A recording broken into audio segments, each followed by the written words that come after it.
She said, "You've caused me more pain than I've ever felt."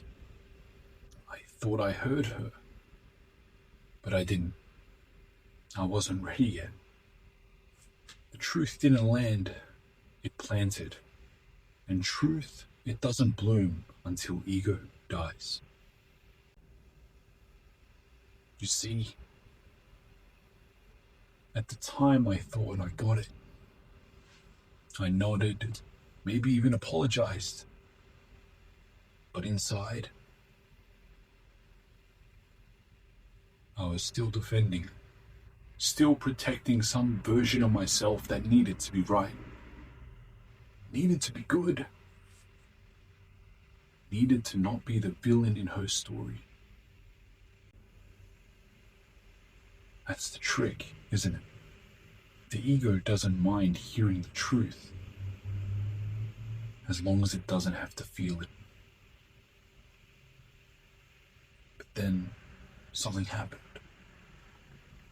A few days later, a quiet room, no arguments, no distractions, just me and the weight of what she said.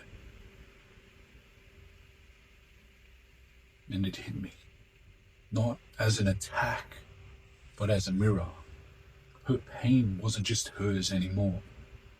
It became mine. Not because she gave it to me, but because for the first time, I was ready to hold it.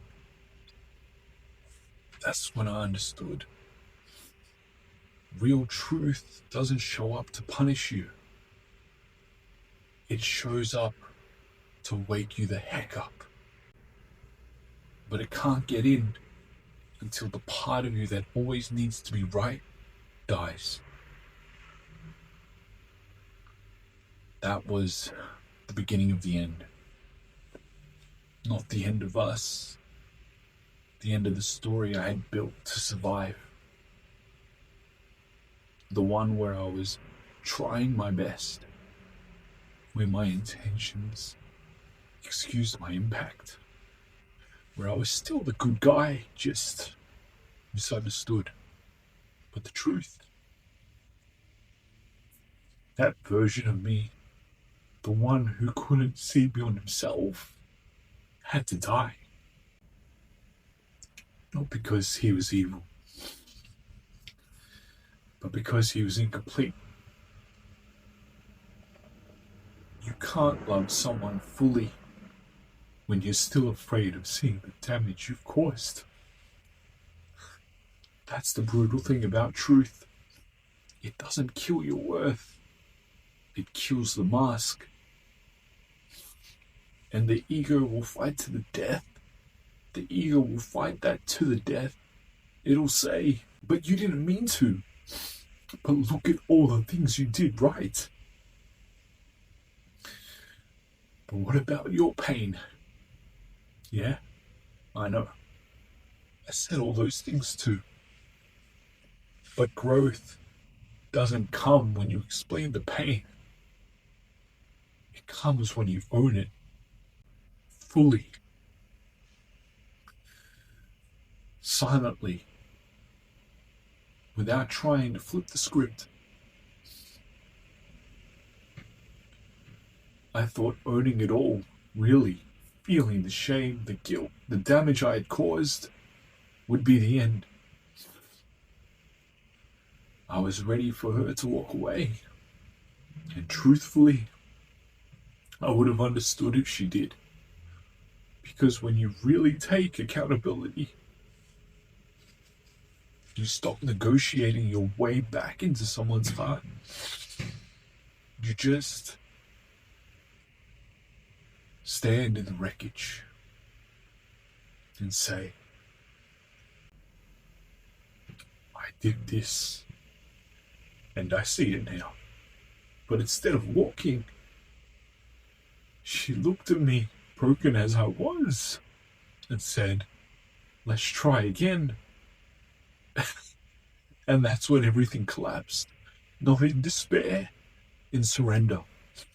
My identity, my defenses, the version of me that thought love had to be earned through performance, All of it burned down in that moment, and in its place came something quieter, something deeper, a healing I never could have forced, because it didn't come from control. It came from grace.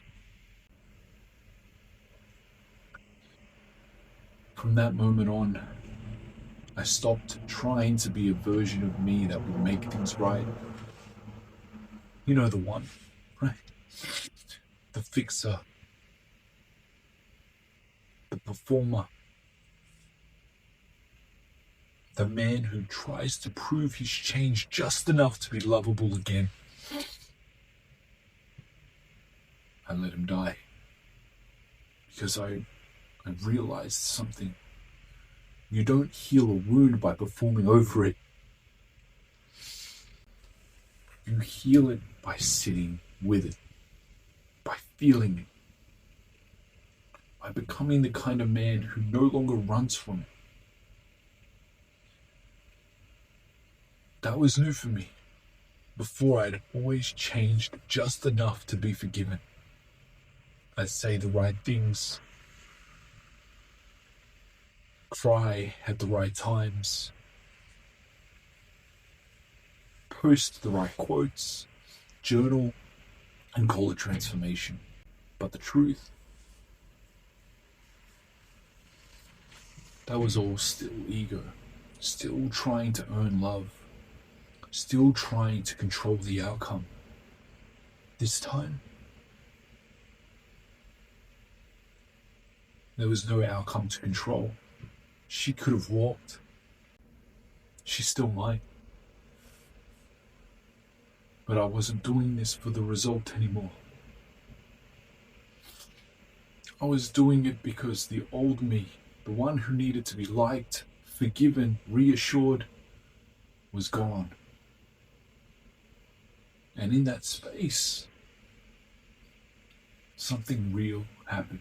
Something real began. These days, it's quieter inside. I don't wake up planning how to win her back. I don't strategize my worth. I don't rehearse the right words just to feel safe again.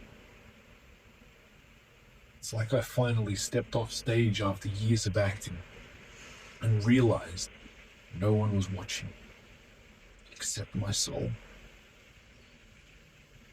You play that role long enough, the fixer, the pleaser, the man who almost always gets it right, and you forget what your real voice even sounds like. But when the curtain drops, and there's no applause, no spotlight, just silence. That's where truth lives. And in that stillness, I met a version of myself I'd never given space to breathe. Not the one trying to make up for everything. Not the one trying to explain his side. Just the man who stopped running. Now, when the old shame shows up, I don't shove it away. I sit with it. Like an old teacher. Because the pain wasn't punishment. It was a path. In real love, the kind that doesn't need fixing or performing, only grows when the masks are gone.